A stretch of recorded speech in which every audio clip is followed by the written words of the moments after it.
జమ్మూ కాశ్మీర్లోని నౌగాం పోలీస్ స్టేషన్లో భారీ పేలుడు జరిగింది. ఈ ఘటనలో 7గురు మృతి చెందగా 30 మంది గాయపడ్డారు. మృతి చెందిన వారు పోలీసులు, ఫోరెన్సిక్ సిబ్బంది అని అధికారులు తెలిపారు.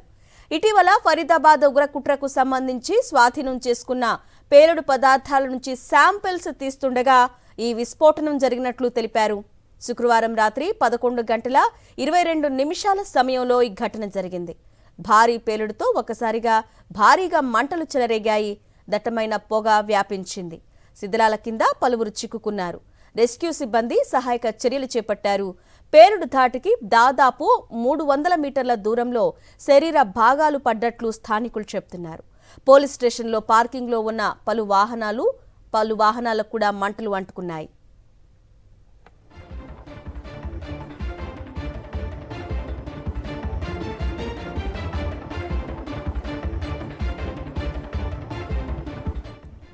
ఇటీవల హర్యానా, జమ్మూ కాశ్మీర్ పోలీసులు జాయింట్ ఆపరేషన్లో భాగంగా ఫరీదాబాద్లోని ఓ ఇంట్లో సోదాలు నిర్వహించారు.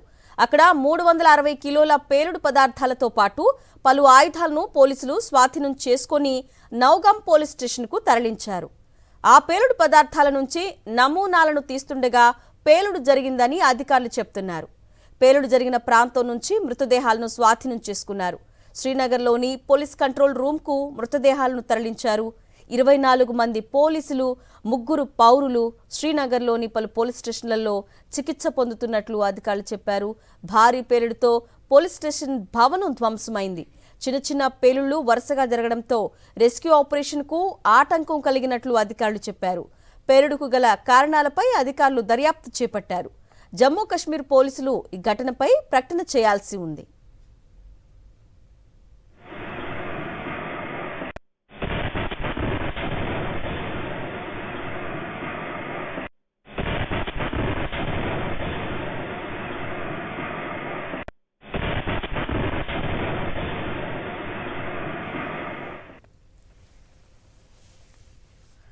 ఘటనకు సంబంధించిన పూర్తి సమాచారాన్ని మా ప్రతినిధి వెంకటేష్ అందిస్తారు.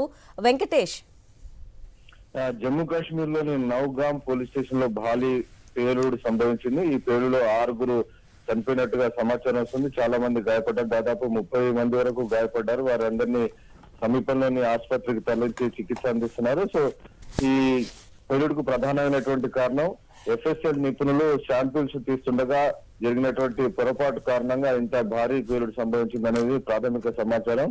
ఇటీవలే జమ్మూ కాశ్మీర్ నౌగాం సెక్టార్ లో పెద్ద ఎత్తున పేలుడు పదార్థాలు ఉగ్రవాదుల నుంచి అమ్మోనియం నైట్రేట్ ఇతర పేలుడు పదార్థాలను స్వాధీనం చేసుకొని నౌగాం పోలీస్ స్టేషన్ లో ఉంచారు. సో ఆ పేలుడు పదార్థాలలో ఉన్నటువంటి శాంపిల్స్ ను సేకరించేటువంటి పనిలో ఎఫ్ఎస్ఎల్ నిపుణులు బాంబ్ డిస్పోజల్ స్క్వాడ్ ఉంది. సో ఆ సమయంలోనే కొంత పొరపాటు జరిగి అక్కడ పేలుడు సంభవించింది అనేది ప్రాథమికంగా వస్తున్నటువంటి సమాచారం. ఆ పేలుడు దాటికి ఏకంగా పోలీస్ స్టేషన్ పూర్తిగా కుప్పకూలిపోయింది. సో అక్కడ ఉన్నటువంటి పేలుడు పదార్థం అంతా కూడా పదే పేలుతుండడంతో కొంత సహాయ చర్యలకు కూడా తీవ్రమైనటువంటి ఆటంకం ఏర్పడుతుంది.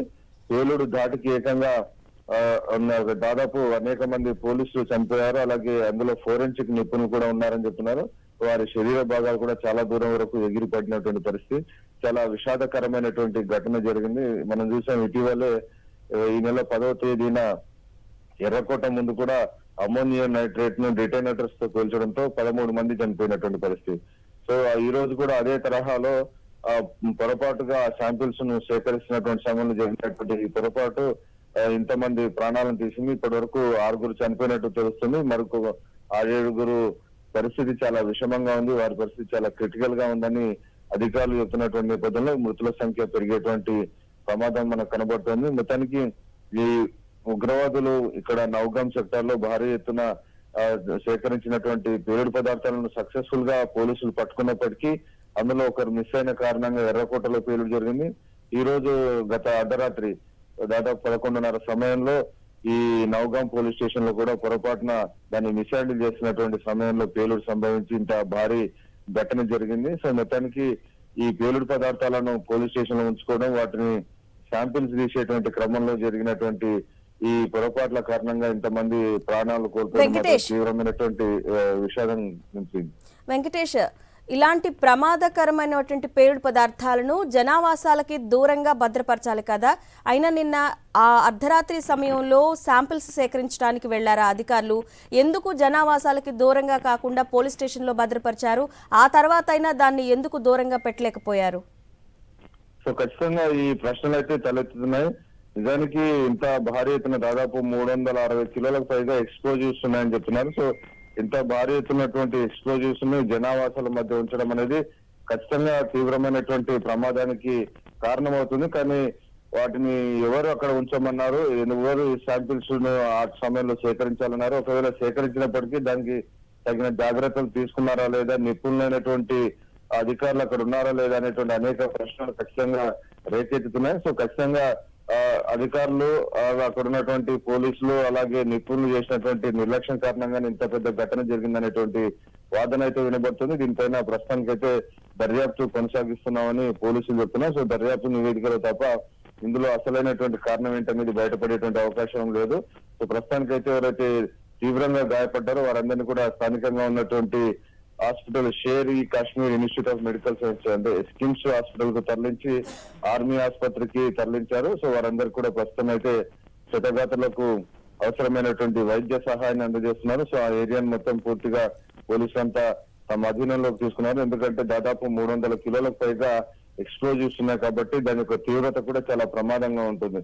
కేవలం చాలా చిన్న చిన్న క్వాంటిటీతోనే పెద్ద పేలుడు జరిగి అనేక మంది చనిపోతున్నటువంటి సమయంలో ఏకంగా 360 కిలోల పేలుడు పదార్థాలు, అమ్మోనియం నైట్రేట్, ఇతర పేలుడు పదార్థాలు, సబ్స్టాన్సెస్ ఉన్నాయి. సో ఇటువంటి సమయంలో ఇంత భారీ పేలుడు జరగడం మాత్రం ఖచ్చితంగా ఒక నిర్లక్ష్యానికి అడ్డం పడుతుంది. నిజానికి మనం చూసాం నవంబర్ 10వ తేదీన జరిగినటువంటి ఘటనని 13 మంది ప్రాణాలు తీసింది. అటువంటి సమయంలో పోలీసులు ఇంకా చాలా అప్రమత్తంగా ఉండాలి, చాలా అలర్ట్ గా ఉండాలి.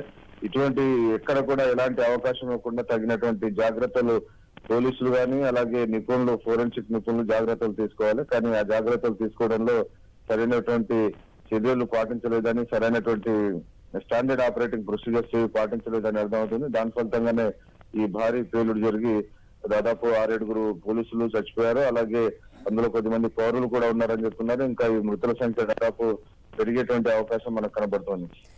ఇంకా సహాయక చర్యలకు ఆటంకం ఏర్పడుతున్నట్లుగా తెలుస్తోంది. నిపుణులు అక్కడికి చేరుకున్నట్లుగా తెలుస్తోంది. వెంకటేష్, అక్కడ మొత్తం క్లియర్ అవ్వటానికి కానీ, సివిల్స్ ఎంతమంది చనిపోయారనే దానికి కానీ, లేదా ఆసుపత్రిలో ఎంతమందికి చికిత్స తీసుకుంటున్నారు అనేది ఒక క్లారిటీ రావడానికి అధికారులు ఎప్పుడు అధికారికంగా ప్రకటించే అవకాశం ఉంది?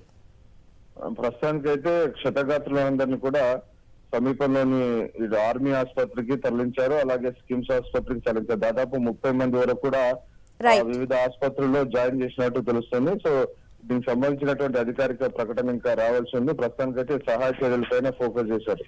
Okay Venkatesh, thank you.